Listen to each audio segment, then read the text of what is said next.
Everyone.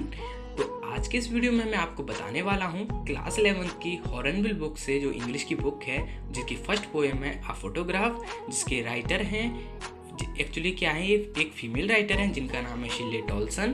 तो यहाँ पे आप देख सकते हैं जो शिल्ले बीच में जो आपको गर्ल दिख रही है वो शिल्ले टॉल्सन की कौन है, मदर है।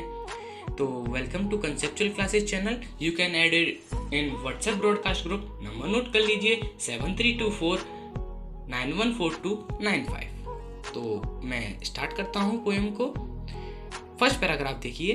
The cardboard shows me how it was when the two girl cousins went paddling, each one holding one of my mother's hand, and she, the big girl, some 12 years or so.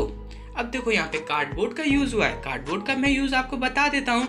यहाँ पे देखिए आप जो तीन girl देख रहे हैं, बीच वाली जो गर्ल है वो कौन है, वो जो कि राइटर हैं उनकी मदर हैं, और साइड में उनकी कौन है, ये जिसका जो हाथ पकड़े हुए हैं वो उनकी कजन्स हैं। और जो यहाँ पे ये प्लेट लगी हुई है, जो फोटो में फ्रेम लगा हुआ है, उसकी जो वुड प्लेट लगी है, उसको यहाँ पे किसका यूज किया गया है, कार्डबोर्ड का यूज किया गया है। तो राइटर कह रही हैं कि जो कार्डबोर्ड में जो फोटो लगी हुई है वो कितना सुंदर दृश्य था, कितना सुंदर दृश्य रहा होगा। ठीक है।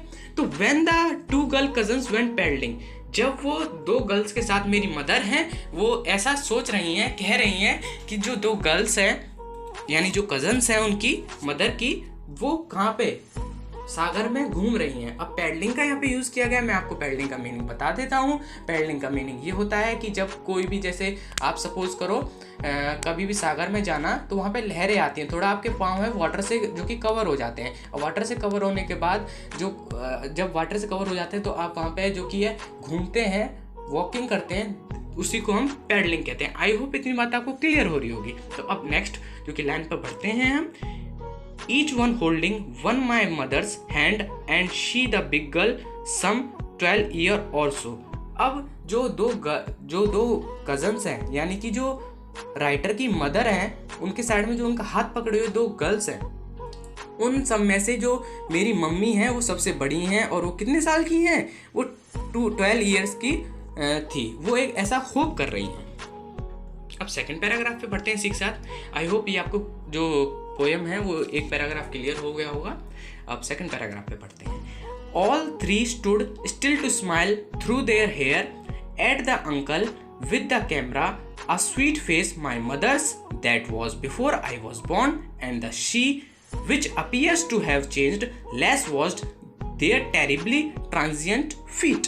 अब देखिए यहाँ पे जो ये फर्स्ट जो लाइन है उसका मीनिंग समझिए आप पहले। जब कभी भी जैसे गर्ल्स होती हैं, उनके बाल थोड़े बड़े बड़े होते हैं, तो हवा चलती है तो उनके बाल मुंह पे आते हैं, उड़ते हैं। तो यहाँ पे जो राइटर हैं यानी कि फीमेल राइटर हैं, वो बता रही है अपनी मम्मी के बारे में। जब वो घूमने गई थी तो उनकी जो स्माइल है, बाल आगे आ रहे थे और स्माइल उसमें से अलग उभर के दिख रही है। किसमें, फोटो में। आई होप इतनी बात आपको क्लियर हो रही होगी। तो जब वहाँ पे जो कैमरा किसको देख के हंस रही है, वो स्माइल कर रही हैं, जो सामने कैमरा मैन है उनका फोटो क्लिक कर रहा है, उनको देख के हंस रही हैं, और उनका जो फेस है वो स्वीट दिख रहा है। My mother's that was before I was born. अब जो मेरी मम्मी है वो मैंने मतलब फोटो में देखी भी नहीं थी जब मैं पैदा भी नहीं हुई थी। ठीक है। आई होप इतनी बात आपको क्लियर हो रही होगी। And the sea which appears to be changed less was there terribly transient feet. अब देखिए यहाँ पे देखो, सी समुंदर है, वो कभी चेंज तो हो नहीं हो सकता। अब ट्रांजिएंट फीट का मीनिंग यहाँ पे क्या यूज किया गया मैं आपको बता देता हूँ। देखिए, जब हम छोटे होते हैं तो हमारे पाँव अलग होते हैं, और बड़े होते हैं तो पाँव अलग होते हैं, बड़े हो जाते हैं। और जब हम डेथ हो जाती है हमारी, तो पाँव हमारे वो खत्म हो जाते हैं। तो पाँव खत्म हो जाते हैं, बट कभी भी समुद्र है वो चेंज नहीं हो सकता। ये क्या बता रही है, फीमेल राइटर बता रही है। तो यहाँ पे क्या कहा गया है कि जो समुद्र है, मेरी मदर और वो जो मदर की टू कजन्स हैं, उनके पाँवों को धुल रहा है। आई होप इतनी बात आपको क्लियर हो रही होगी। तो थर्ड पैराग्राफ पे बढ़ते हैं इसी के साथ। Some 20-30 years later, she would laugh at the snapshot see Bitty and Dolly she had say, and look how they dressed us for the beach. The sea holiday was her past, mine is her daughter.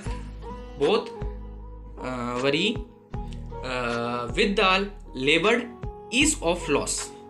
यहाँ पे समझिए आप meaning. देखिए अब writer क्या बता रही है, लगभग वो बता रही हैं 20 से 30 साल बाद, ठीक है। तो जो राइटर की मम्मी थी वो 12 साल की थी। अब उसके 30 या 20 साल गुजरने के बाद बता रही हैं उनकी जो हंसी है, अब उनकी हंसी है वो ऐसी दिख रही होगी जैसे, अब वो हंसकर बोल क्या रही हैं, see Beatie and Dolly. Beatie and Dolly यहाँ पे नाम आ जाता है, कभी भी क्वेश्चन पूछ लिया जाता है तो आप इजीली बता सकते हैं कि जो वो 2 कज़न थे उनका नाम क्या था, तो उनका नाम था BT and Dolly. I hope इतनी बात आपको क्लियर हो रही होगी।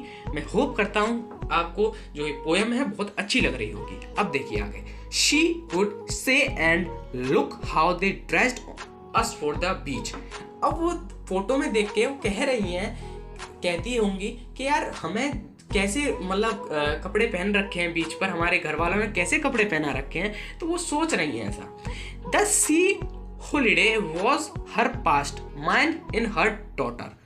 अब वो कह रही हैं कि क्या वो दिन होंगे, अब उनकी डॉटर है ना जो राइटर हैं वो सोच रहे हैं क्या मम्मी के दिन होंगे। बहुत बढ़िया। अब बोथ राय with the labour is to loss. अब राय जो सॉरी यहाँ पे वरी है, वेरी इसको कहते हैं। अब इसका मीनिंग क्या है यहाँ पे होता है, इसका मीनिंग नष्ट क्या होता है, डिसअपॉइंट इंग्लिश में कह सकते हैं, और इसका हिंदी मीनिंग क्या है, नष्ट। अब वो कह रही हैं यार वो क्या दिन थे, अब तो वो सब कुछ नष्ट हो गए हैं। किसकी तरह हो गए, लेबर ईज ऑफ लॉस की तरह हो गए। आई होप इतनी बात आपको क्लियर हो रही होगी। अब आगे बढ़िए, जो कि तुम्हारा 4th पैराग्राफ है वो मैं बता देता हूँ आपको। Now she has been dead nearly as many years as that girl left. अब जो कि है वो बहुत साल बाद कह रही हैं कि अब जो उनकी मदर है वो डेथ हो गई उनकी। अब डेथ होने के बाद वो कह रही हैं कि जो अब सरकमस्टांसेस है, अब उसकी जो कि उनका उस टाइम का सोचना था, ठीक है, तो उसको देख के कह रही हैं कि वो अब सब वो कुछ ख़त्म है, मतलब खामोश है वो, अब शांत हो गई हैं वो, क्योंकि अब वो रही नहीं है। इसीलिए वो कह रही हैं कि अब उससे कोई फ़ायदा नहीं है बोलने का। अब जो कि उस टाइम का देखकर उनको बहुत ही जो कि इमोशनल फील हुआ, तो उससे वो बहुत ही मतलब खामोश शांति सी हो जाती हैं, या साइलेंस का मीनिंग पीस दिया गया है। तो अब जो कि व्हाट्सएप मैंने नंबर दिया था, आप ब्रॉडकास्ट ग्रुप पे हमारे साथ जुड़ सकते हैं, और आपको कोई भी वीडियो चाहिए होगी हम आपको सेंड कर देंगे आपके व्हाट्सएप नंबर पर।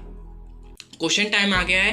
अब क्वेश्चन आपको बताना है कमेंट सेक्शन में। आई होप, मैं आशा करता हूँ आप जरूर बताएंगे इस क्वेश्चन को। What was the last phase in the poem? A option है after her mother died, B option है after she grown up, C option है after her mother grown up, और थर्ड ऑप्शन जो कि 4th ऑप्शन है आपका none of the above. Video अच्छी लगी हो तो वीडियो को लाइक कर देना, अगर चैनल पर नए आए हो तो चैनल को सब्सक्राइब कर देना, और वीडियो और अच्छी लगी हो तो चैनल को शेयर भी कर देना, ठीक है। तो मैं आपके साथ नेक्स्ट वीडियो में जरूर मिलता हूँ, तब तक के लिए गुड बाय।